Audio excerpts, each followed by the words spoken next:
Top of the order, Raines, Boggs, and Bernie Williams, whose home run in the 5th inning tied this at 4-4. The Rangers blew a 4-0 lead as the Yankees got 3 in the 4th and 1 in the 5th. Timmy 0 for 2, and then he walked his last time up in the 4th inning. Kenny Rogers was gone after 2 for Joe Torre, and look at this, and this means a lot.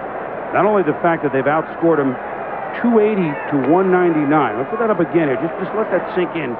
Because it means about a half a run a game. We're just adding up the 7th, 8th, and 9th innings. It's about a half a run a game more.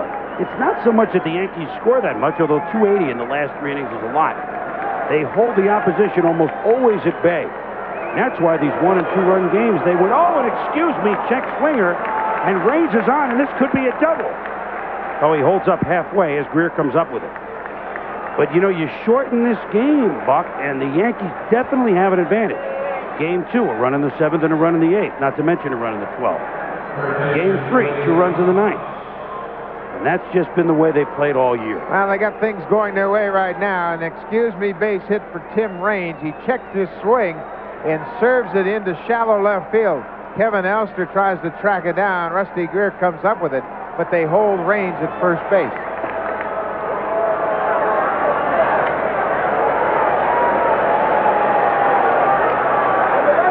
So Wade Boggs has been quiet, 0 for 3, and has had a quiet series. Wade is 1 for 11 thus far in the series, and you know that's just a ticking bomb here with him. I think they're going to ask him to bunt in this situation. Yeah, remember Charlie Hayes came in, laid down a bunt at extra inning game in Game 2. Boggsy does a good job of bunting. Palmer to first. Boggs is gone. Raines on to second base.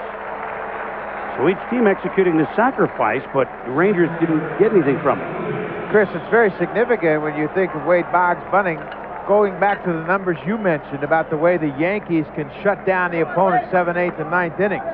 You get 1 run and you figure you're going to win it with Rivera and Wetland out in that bullpen. So that's what Joe Torre was thinking by having Wade Boggs put down the sacrifice. Of course, Rivera did not go yesterday, so he's ready to roll. Wetland did pitch them and got the save. So here's Bernie Williams, who is home run, tied the game in the 5th. He's 2 for 3, singled and scored in the 4th, homered in the 5th. In this series, he's hitting close to 500, and that's about where he is in the combined series last year and this year against the Mariners and now against the Rangers.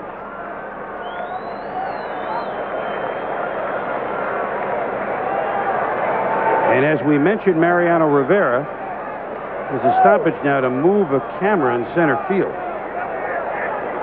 That's not ours. Quickly to quell any thoughts that we would be messing with a fast-moving game by having a camera out in center field. It's moved, and they're ready. So they look out to that grass beyond the center field so the batters try to pick up the pitch. Did he go? No, says third base umpire Drew Colbert. And it's ball 1 to Bernie Williams. Jeff Russell and Ed Vosberg are throwing now in the pen. We started to say Mariano Rivera. He's now throwing in the Yankee bullpen. Ready, willing, and certainly able. Whether they get the lead or not. Good pitch, took something off it, and Bernie waved at it. That's that splitter that he throws so effectively. Dick Bosman, the Rangers pitching coach, is on the phone down to the bullpen. Take a look at the movement on this pitch. That forkball sinking down and away from Bernie Williams, and he is way out in front of it. There you see Jeff Russell, the right-hander, Ed Vosberg, the left-hander. Everybody's available today.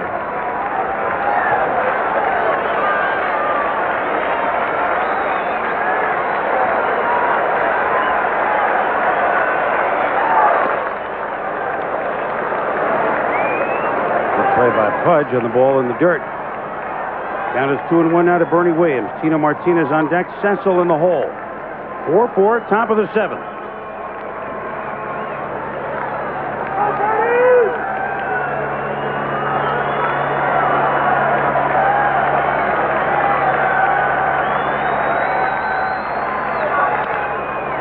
Off the end of the bat to Elster, but can't make the play in time to double up Timmy Raines. So now there's 2 outs. Your first reaction on line drives is to make sure you freeze and check out where it's going. Head back toward the base, and that was just that little humpback liner right to Kevin Elster. So with 2 outs and the go-ahead run at second base, Tino Martinez is up 0 for 2 in a walk. He walked and scored in the 4th inning. 2 runs in the second, 2 runs in the third for the Texas Rangers. The Yankees 3 in the 4th and 1 in the 5th. Dick Bosman goes out to talk with Roger Pavlik. Hey, you know what? It's going to be a very strange Sunday for yours truly tomorrow morning, as I'll leave my gang in the studio. Hey, guys, have a good show. I may be like Wally Pipp after Mike Tirico hosts for me tomorrow. I may never get back. Tommy and Joe and Sterling and Mort, Mike Tirico, 90 minutes. That's pregame show on the business. I can say it because I'm not doing it tomorrow. NFL Countdown and then NFL Prime Time. The shortened version, 7:30. Is that right? Assume because of the baseball. You know, with so much worrying about the baseball. Usually he's on at 7. It'll be on right after Major League Baseball tomorrow. Week 6 of the National Football League. The Colts, can they stand defeated against the Buffalo Bills? Packers and Bears. Everything coming your way tomorrow morning, 11:30 a.m. Going into baseball, we hope. Have a good show, guys. It'll be weird to watch them on TV. My goodness. They've got a base open in this situation, so Johnny Oates sent his pitching coach out to remind Pavlik, listen, you don't have to give in to Tino Martinez with Raines at second. Catches the corner with that fastball. Cecil Fielder is the on-deck hitter. Pavlik has already retired him once today. And Fielder just 2 for 23 for his career against Pavlik. No need to come into Tino Martinez at all.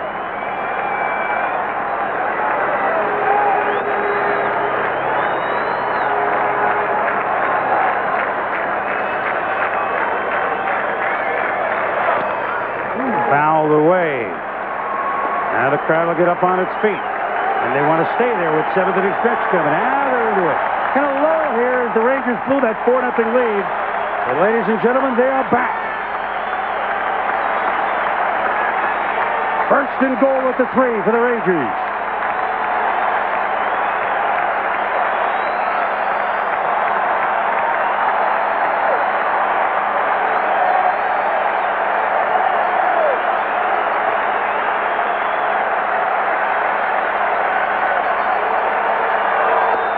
Outside, ball 2, 2-2 with 2 outs. Pavlik wants a new ball. What you want to make sure you do now, if you're going to miss, you're going to miss off the plate. You want to err on the side of safety because you've got a base open and you've got a right-handed hitter on deck in Cecil Fielder. Pavlik's got that very good split finger pitch so that he can go down and away from Tino Martinez and try to get him to go after it.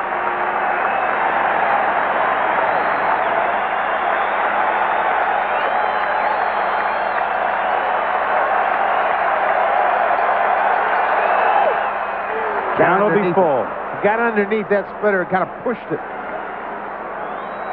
Here's where you don't even think about ball 4. You think about throwing another good split finger pitch, but finish it up out in front. That way you get the good movement on it.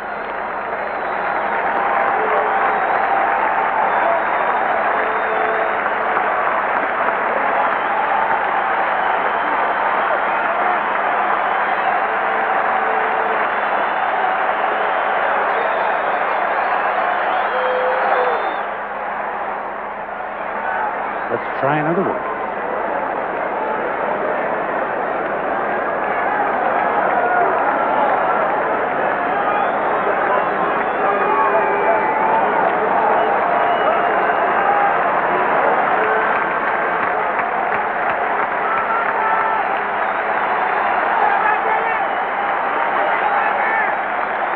Raines, the runner at second base.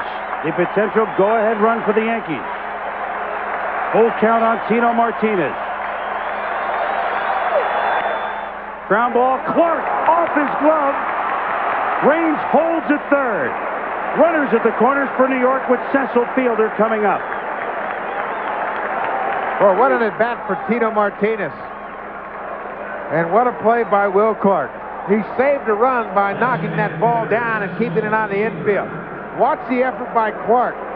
Goes to his right, dives, knocks it down, and then looks across the diamond to see where Raines is.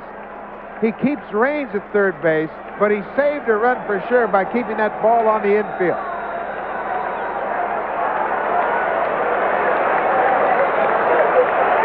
The Yankees got Cecil Fielder to drive in runs. He hadn't done much in his career against Roger Pavlik, but he's driven in a run today with a single in the fourth. A little base hit will put the Yankees ahead for the first time this afternoon.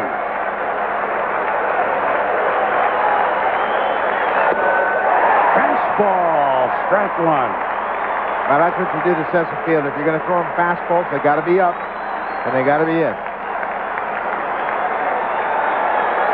That ball was by him.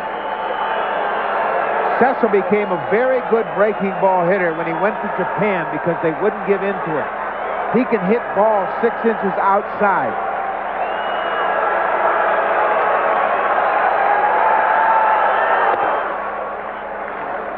Inside, ball one, 1-1. Timmy Raines at third base.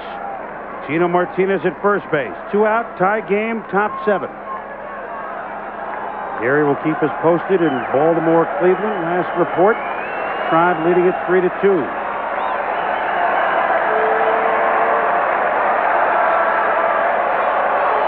7th inning score in Cleveland.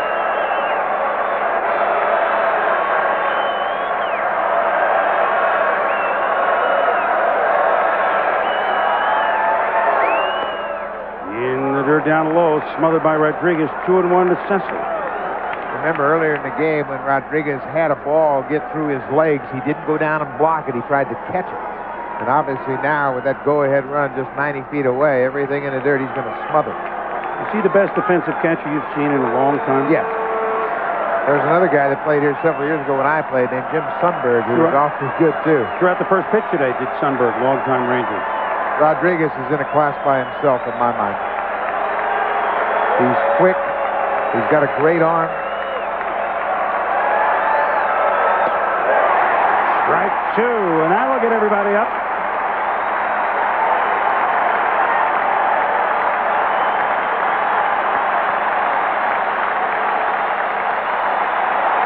I get the feeling this is kind of an important part of the ball game, don't you?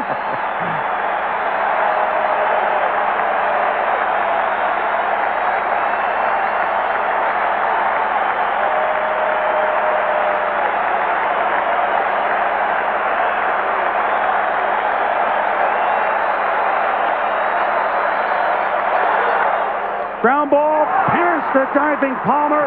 Raines scores, and the Yankees have their first lead of the afternoon. Cecil Fielder delivers. As he did for the tying run in game number 2 in New York, he drives in the go-ahead run here in game number 4 in Texas. Now that's what they picked him up for, his drive-in runs. Roger Pavlik threw a 2-2 fastball, but I don't think he got it up enough. This ball is away. You can see how Fielder reached for it and hits a bullet by Dean Palmer. So Fielder gives the Yankees a lead. You look at the bench and you know what their reaction is. Pavlik is gone. Ed Vosberg is in. New York has the lead. We'll be back.